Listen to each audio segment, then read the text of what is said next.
د افغانستان د سوداګریزو توکو د صادراتو کچه په تیرو 9 میاشتو کې له 10 څخه تر 19% پورې زیاته شوې ده.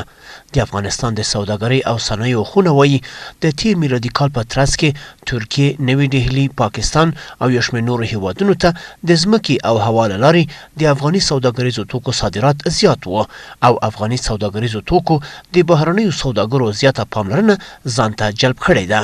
علت اساسی چی بود که تسهیلات از طرف دولت برابر شدن، کوریدور هوایی هم جور شدن به ترکیه و به اروپا و به روسیه و به هندوستان و به دلی و به کلکتا و بمبئی هم صادرات ما صورت گرفته و از طرف دیگه از رای واگه هم زمینه مساعد شده که میوه تازه ما برن.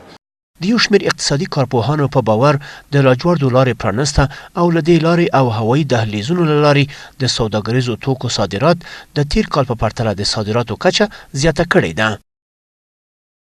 یک اندازه صادرات ما مستقیم از خود افغانستان از طریق دهلیزهای هوایی با سبسیدی USAID و دولت صادر میشه. این هم در کاردان میایه. به ترتیب 1% معین رشد نظر به گذشته هست و این رشد یک مقدارش واقعی است، یک مقدارش به خاطر تفاوت در قیمت گذاری در این باعث است. په همدې حال کې یو شمېر افغان سوداګر وایي که څه هم د تیر کال په پرتله صادرات زیات و خو د دوی په محصولاتو د مالیې زیاتوالي د دوی لپاره یو له نورو اندېښنو څخه بلل کېږي.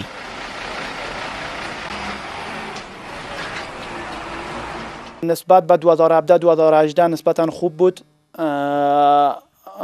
بازارش خوب بود، عایداتش نسبتا از 30 الی 60 الی 70% نسبتا خوبتر بود. سال 2018 نسبتا صادرات ما کالین فروش ها به کشورهای خارج کمتر بوده، ولی امی وطندارای ما و شما، امی افغانای ما و شما که میآیند یک تخته دو تخته امی صنعت افغانی خود میخواین که در کشورهای خارج رشد بده، همراه خود یک تا دو تا را با خود میبرند. د ویناو له مخې د افغانستان د سوداګریزو توکو صادرات د 2013 میلادي کال په نومبر میاشت کې د 2019 کال د دسمبر میاشتې په پرتله 2% کې زیاتوالی درلودلی دی.